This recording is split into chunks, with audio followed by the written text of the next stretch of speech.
My Little Pony is owned by DHX Media and Hasbro Studios. Please support the official release. Hello, YouTube! T-Sparks here with my Season 8 wish list that two of you have been waiting for? Now, this is not necessarily in any particular order. It's just 10 things that I'd like to see in Season 8. It was kind of hard to come up with so much since Season 7 gave us so much that we wanted. But Season 8 has the potential to have some really great stuff. I have heard some rumors about what's out there, but I've been avoiding spoilers at all costs. So these are just stuff that I want to see. And from what I've kind of heard, some of these might actually happen. Alright, we'll start with number 10. I'd like an episode centered around Derpy. Call her Muffins, whatever you want. Let's have an episode following Derpy. They've been doing something with her lately. She's been appearing everywhere, more and more prominent. They let her talk in friendship games. Legend of Everfree. So, we know that her voice is still the same. So come on, Hasbro. Give Derpy the spotlight for a day. It'll be great. It'll be a nice break from the norm. And I guarantee you, as long as you don't treat her like an idiot, we will love it. Alright, number 9. Before I do this one, I better put up the shields. Computer, raise shields! More from Sugar Mac. I know a lot of you people don't like the shipping of Big Mac and Sugar Belle, but I happen to like it. I think they go well together. It's good that Big Mac is getting some personality and a life of his own. Now, I think what's more than likely to happen, since this is a official show ship, I think that before the show ends, that those two will be married. Because I do not see them breaking them up. Because that's just not how these kind of shows operate. When two people get together, they get together forever. There is no divorce or anything like that. So, I have a feeling these two might end up getting married before the end of the series. Now, that raises a question on whether Sugar Belle would come to the farm or Big Mac would go to the village, but I think it's quite clear that it'd be much better for Sugar Belle to come to the farm. What is keeping her at that village? There's nothing there. At the farm, at least she could open up a bakery shop in town. And, it'd be good for Big Mac to have someone to carry on the family tradition. Because who knows if AJ's actually going to stay on the farm forever. We don't know. Alright, number 8 is something that a lot of people want. We need some more information on Scootaloo. Hasbro's been teasing us for 7 years on what her situation is.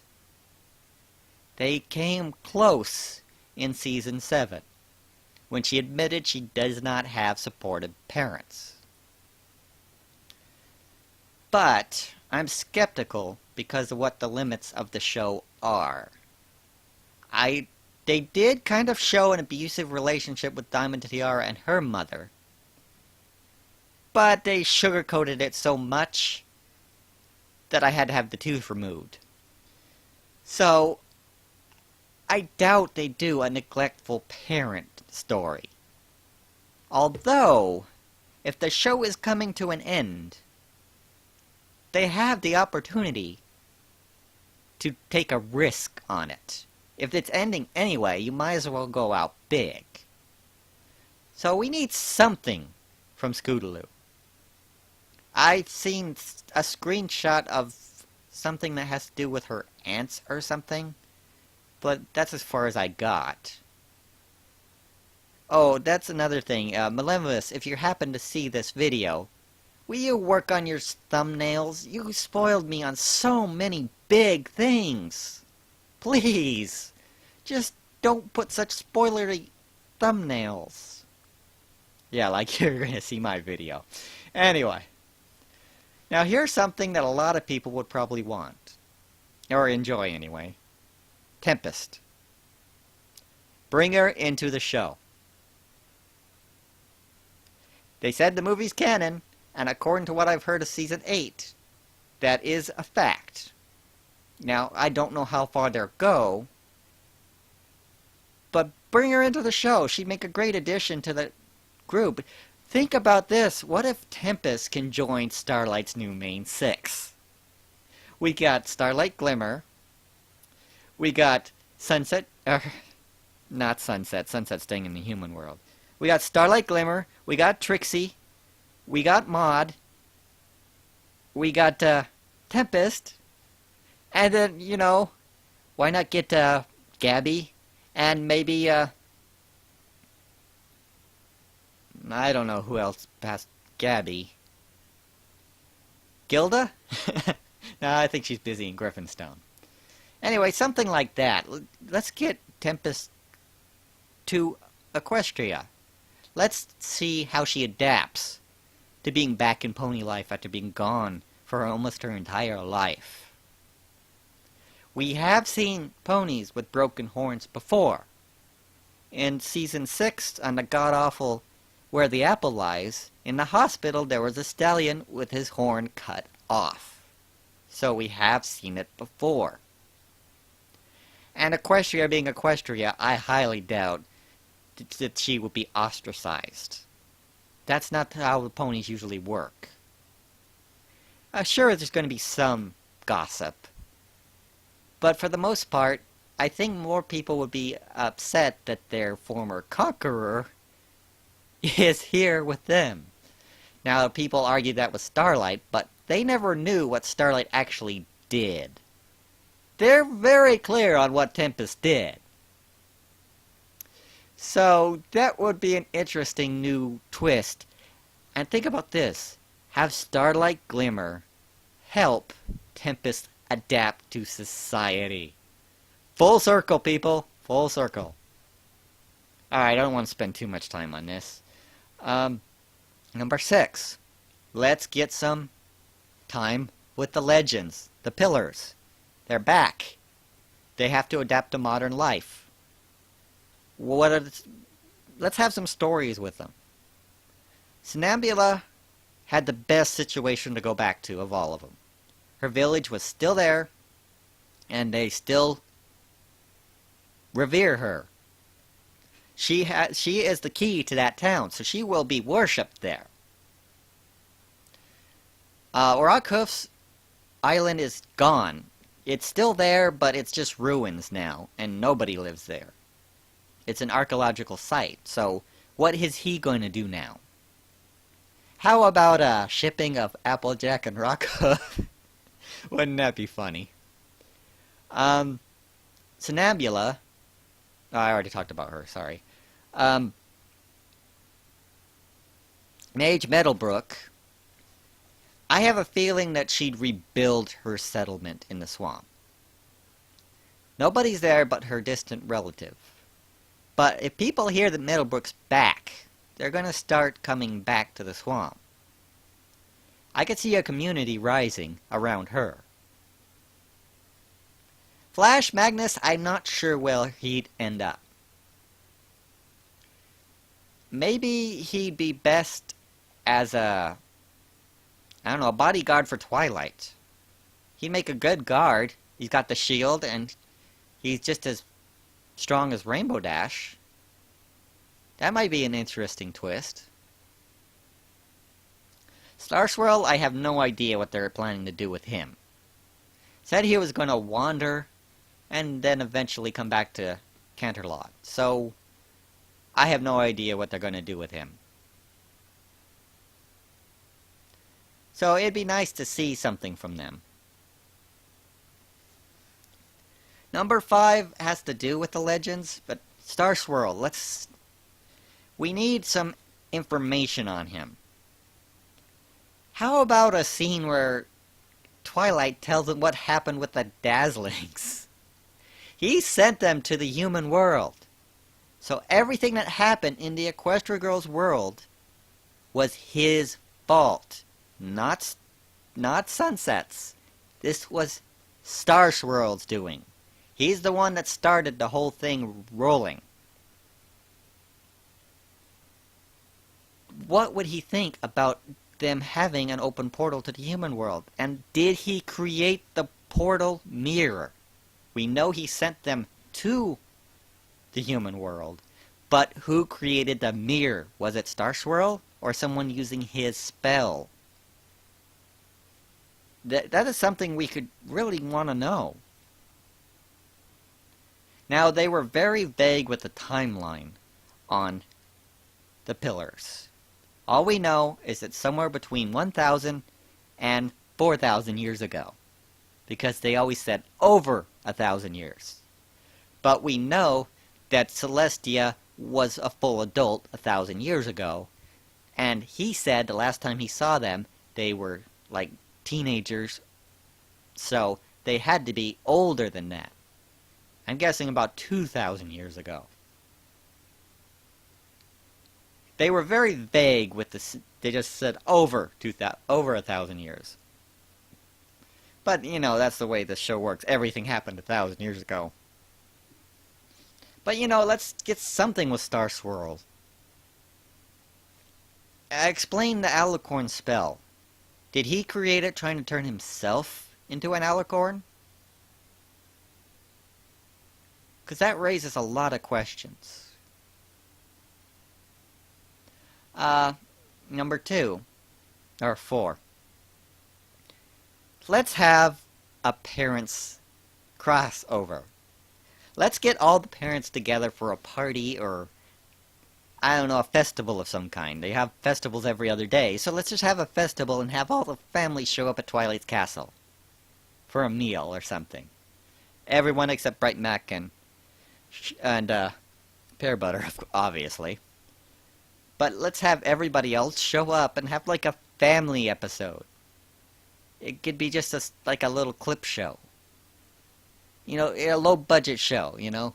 Actually, probably pretty high budget with all the voice actors. Anyway, that's something we could do. Let's have a little more time with the parents. Think of RD's parents meeting Twilight's parents. We know Twilight's mom is a thrill seeker. I'm guessing Wendy and Bo are both thrill seekers. So it'd be an interesting concept. Let's have Grandpa in there. I know they might not be able to get Shatner again. Although they got Delancey quite a bit, so I don't know. Okay, number 3. And half of you are probably not going to like this. More Starlight Glimmer. Let's develop Starlight some more. She's come a long way since season 5. And she's got a long way where she could go. Now, I don't want her to leave, ever, but I can understand the concept of sending her out into the world on her own.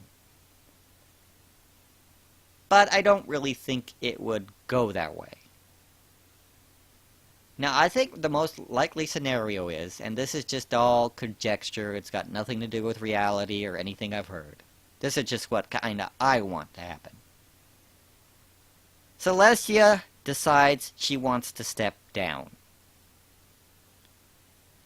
She's had enough of ruling Equestria, and she just wants to be herself. So, Luna takes her place as the lead of Equestria, and Twilight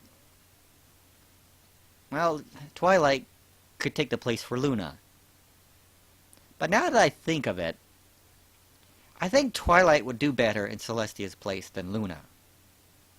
Let's face it, Luna is not a people person.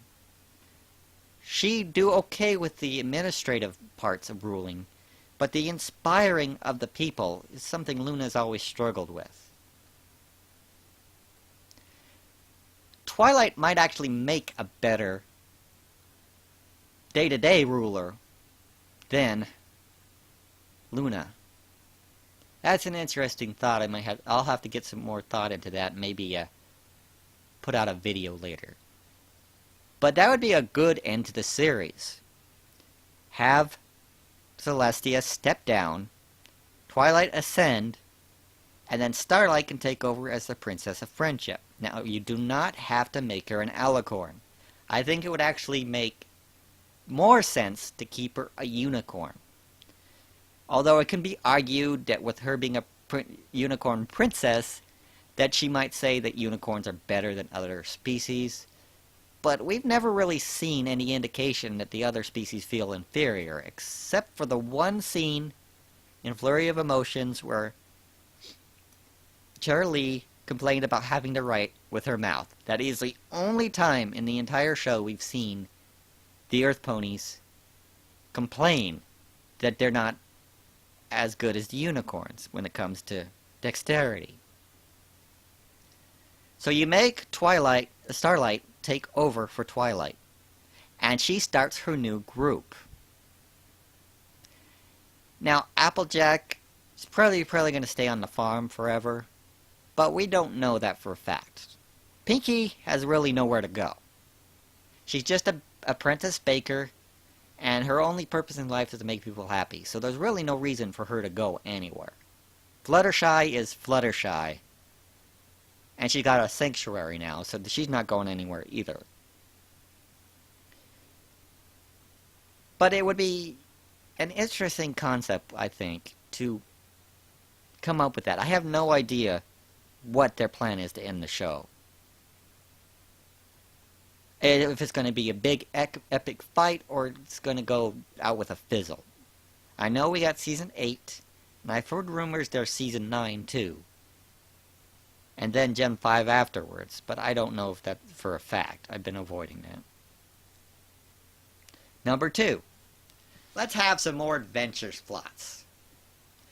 Now that they've changed the map so it can call anybody, let's get the CMC and send them on some missions. Have Starlight go with them. That would be a very interesting dynamic. The CMC have matured a lot in the past couple seasons.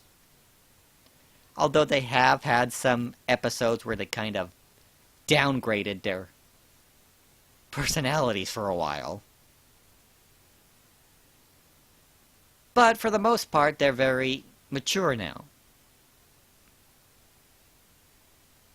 It would be very interesting to see them sent to someplace we haven't seen before. Let's go to Philadelphia, or one of those other horse pun cities. Saddle Arabia. You know, let's go see some more of this world. We have an official map now, so there's plenty of places we could go that we have not been yet. Although, let's not go back to the yaks. Those yaks are boring. But how about some more adventure stories? And with the pillars back, we have such an opportunity of adventure here. We could go explore some of the ancient sites of Equestria with the people that were actually there. So, yeah, some more adventure. Slice of Life is great and all, but let's have some different, because we've had Slice of Life for 7 seasons with occasional adventure here and there, so let's do something fun. And this kind of ties in with my whole idea with Celestia stepping down, is we need more Twilight being an actual princess. Twilight has been kind of sidelined as the princess. She's not given the automatic reverence that everyone gives Luna and Celestia. She's treated more like an average person. Nobody bows to Twilight, but they quickly bow to Celestia and Luna. Now, I understand there's a different dynamic between the three. But I have also noticed that Cadance isn't really bowed to either. You notice no one bows to her. But the thing about Cadance is, she has not really earned her position that much. She's done some good things, but I don't know, maybe if I read the comic of how she became an alicorn, I'd be more supportive of Cadance. I just don't really like her. I think she's way overrated. But Twilight needs to be more of a princess. Let's give her some of the princess stuff. She needs guards. The movie clearly stated that. She needs personal guards. I know it wouldn't really be Twilight if she had to screen everybody coming into the library, but it makes sense for a world leader perspective. She, by all intents and purposes, like in the movie, she was the last ruler of Equestria. She was the last one. So, she had no one to protect her but the main six. And let's face it, they weren't exactly supported to her in the movie. They were actually kind of incompetent. Pinkie Pie jumping off the bridge and almost dying because she wanted to have fun. Rainbow Dash and her damn rain boom. Let's face it, her friends can be a little dense sometimes when it comes to Twilight's safety. And their own safety. She needs someone to protect her. But they don't have to be an overwhelming guard force like Celestia and Luna have. Just half a dozen guards. Put 2 guards at her front door, and 2 at the throne room. And then a couple to patrol. Then it'll keep her safer from some of this stuff. I want Tempest to be her personal guard, but I know that's not going to happen. But Twilight needs to be a princess. I think they've been afraid to do that because she's the pony that's supposed to represent us, the average person. She's the every pony, so to speak. But she has evolved into a leader, and she needs to be able to lead. Let's have a few meetings with Celestia and Luna where she actually learns about how to govern. Let's face it, Twilight's not good at governing yet. When she hosted the Yak, she screwed all that up. And the only thing that saved her was Pinkie. Deixis Pinkia? Okay. But she needs some lessons on actual governance. How do you tell people no? Because there's always going to be someone requesting something. You got to be able to tell them no or order them to do something. You got to demand respect. But you can't be a tyrant either. So there's a balancing point she needs to learn. Well, that was my Season 8 wish list. Sorry it was too long and rambling, but that's what I am. Season 8 starts up in less than a month, looks like. I can't wait to see what they're going to do. But at the same time, I'm dreading the end of the show. So, I want it to come fast, but I don't want the show to end. So, it's kind of bittersweet. So thank you all for anyone that actually listened to this. If history is any indication, I'll probably get like 10 views on this. So, please, thank you, and please support the official release. Bye all.